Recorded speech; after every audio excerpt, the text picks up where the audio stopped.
What's up, my friend? Panibagong araw na naman at magandang araw sa inyo, mga friends. Ngayon araw, my friend, gagala tayo, my friend. Paglabas ko ng bahay, my friend, ayan, para ako robot na naglalakad, my friend.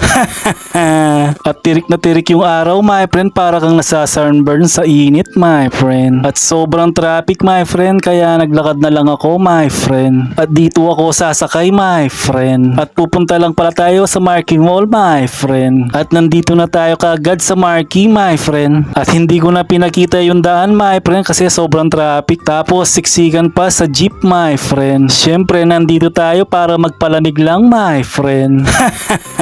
Pero pagdating pala natin dito, my friend, meron pala silang event, my friend. Kaya tinignan ko na kung anong meron dito, my friend. Baka may bigla ako mabili dito, my friend. Tignan yung pagkakagawa ng mga artifacts dito, my friend. Ang gaganda, gawang Pinoy, my friend. At syempre, meron din silang giant Christmas tree, my friend. Kaya kumuha na din ako ng picture din dyan, my friend. Sa kakatingin ko sa trade fair nila, my friend, nakita ko itong alak nila kasi may free taste, my friend. Kala ko nga ito lang yung free taste niya, my friend, pero may alak pala na pang free taste, my friend. Kaya binigyan ako, syempre titikman natin yan, my friend, kung masarap pa yung alak niya, my friend. Kaya unang tagay, my friend, pagkatikim ko sa alak nila, my friend, ayan, gumuguhit sa leeg, my friend. Tapos binigyan pa ako ng isang tagay, my friend. Bali nakadalawang tagay ako dyan, my friend. Nagising yung diwa ko, my friend, para ako na-hypnotize ni ate, my friend. Kaya bumili na ako ng isa, my friend, para sa Pasko iinumin namin, my friend. At nanghihingi na rin ako ng ganito, my friend. Sabi niya kinakain daw yung dahon niya, my friend. Kaya umupo muna ako dito malapit sa giant Christmas tree, my friend. May fountain na maliit kasi dito, my friend. Tapos titikman din natin yung hiningi natin kanina na parang bulaklak, my friend. Tinikman ko yung dahon niya, my friend, parang mapakla at saka maasim ng konti, my friend. Di mo akalain na pwede pala siyang kainin, my friend, pero yung bunga daw niya hindi daw kinakain, my friend. Sabi nung nagtitinda ng alak, parang kahawig daw ng gumamela, my friend. Baka pag uwi ko mamaya, my friend, bumubula na yung bibig ko, my friend.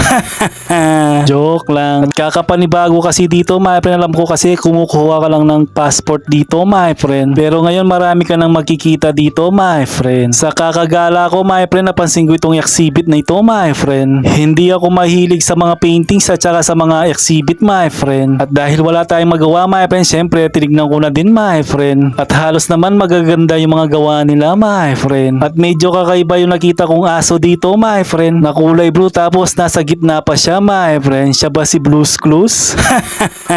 Joke lang. Tapos nakita ko pa to, my friend. Ewan ko kung ano to, my friend. Para siyang buntot, my friend. Kung gusto nyo makita yung mga exhibit na yan, my friend, punta kayo dito sa Marquee Mall, my friend. Ewan ko hanggang kailan to, my friend. Pero kapag ako yung nag-drawing, my friend, sigurado ilalagay ko bahay kubo, tapos may bundok, tapos sa gilid niya may palayan, my friend. Pagkatapos natin makita yung mga paintings, my friend, syempre umakyat ako sa second floor, my friend. Uuwi na tayo sana, kaso pupunta pa tayo sa food court, my friend, para doon na lang tayo kumain, my friend. Kapag nasa second floor ka, my friend, ayun mo makikita mo sa ibaba, my friend. Ang ganda, diba, my friend? Pagkatapos natin gumala, my friend, pumunta na ako sa food court, my friend. Diyan ako umorder, my friend, ng sausage na may bacon, my friend. Nagutom ako kasi, my friend, yung sausage nila, my friend, Hungarian pala, my friend. Siyempre, pinalagyan din natin ng cheese, my friend, para masarap yung kinakain natin, my friend. At hindi mawawala yung tubig, my friend, para mabusog yung mga alaga natin sa tiyan, my friend. Sige na, mga friends.